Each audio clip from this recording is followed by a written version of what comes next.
Coach Bahati Mgunda, habari za jioni. Salama kabisa, salama. Unajisikiaje katika usiku huu wa kihistoria ikiwa ni mara ya kwanza? Pengine wadau nataka kufahamu, hii ilikuwa ni ndoto ambayo mlikuwa mnaiwaza kwa kipindi cha muda mrefu kiasi gani?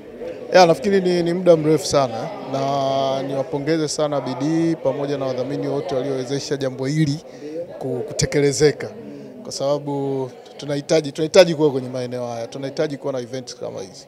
Tuzo zimekuwa ni moja kati ya kitu chenye changamoto kubwa sana na ukosoaji mkubwa sana. Pengine kama mdau mkubwa sana, kocha mwenye experience, mtu ambaye umepush basketball kwa kiasi kikubwa, pengine unalipi la kuzungumza juu ya hili, kuondoa ule ukakasi wa tuzo? Nafikiri kwenye swala la tuzo mara nyingi linaendana na ushabiki wakati mwingine. Ndio kitu ambacho naweza kukiongelea zaidi, lakini to be honest, washiriki kwa maana kwamba waandaaji, watoaji wa hizi tuzo kwenye mpira wa kikapu ni vitu ambavyo huwa vipo tu, kwamba kuna statistics ambazo zinaonyesha ni mchezaji bora labda kwenye rebounds, ni mchezaji bora kwenye kufunga.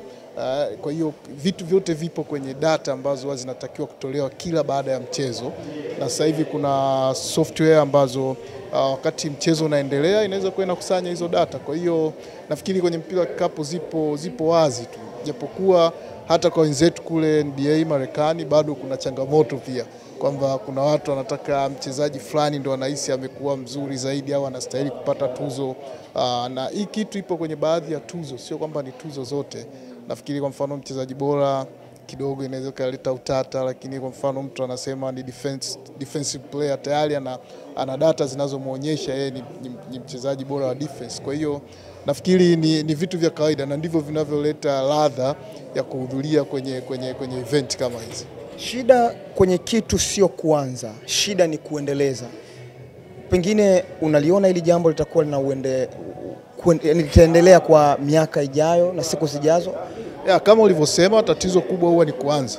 Sasa hawa wameanza, uongozi huu umeanza hivi. Sitegemei kama atakaye kuja au atakayefuata au mwakani hatutakuwa na kitu kama hiki, tutakuwa tunajirudisha nyuma. Na hii tu ni katika mambo mengi. Nafikiri umeona jinsi ligi zilivyokuwa zinaendeshwa, viongozi wa vilabu walianza kuwa wanachanga hela ili kugharamia gharama za uendeshaji wa ligi. Taratibu imeenda, sasa hizi kuna wadhamini ambao wamejitokeza. Kwa hiyo kila kitu tunasema safari ni hatua. Kwa kumalizia kabisa, mara baada ya tukio hili la kihistoria, mchezo wa mpira wa kikapu jiji la Dar es Salaam na Tanzania kwa ujumla unauona wapi? Mimi nauona unaingia katika level nyingine, kwa sababu kama unavyojua mpira wa kikapu ni about new generation. Mpira wa kikapu ni muziki, mpira wa kikapu ni fashion. Sasa watu tulikuwa tumezoea tu kwamba tuna matukio mengi ya mpira wa kikapu kwenye uwanja wa mpira wa kikapu, lakini nje kama huku nafikiri hata baada ya hii activity hapa, najua kutakuwa na mambo mengi sana yatakayokuwa yamejitokeza, na hapa ndo tunakuja sasa kwamba mpira wa kikapu ni maisha, ni mtindo wa maisha. Kwa hiyo nafikiri kuna mengi sana yatakayojitokeza baada ya hili la leo. Shukrani sana. Asante sana.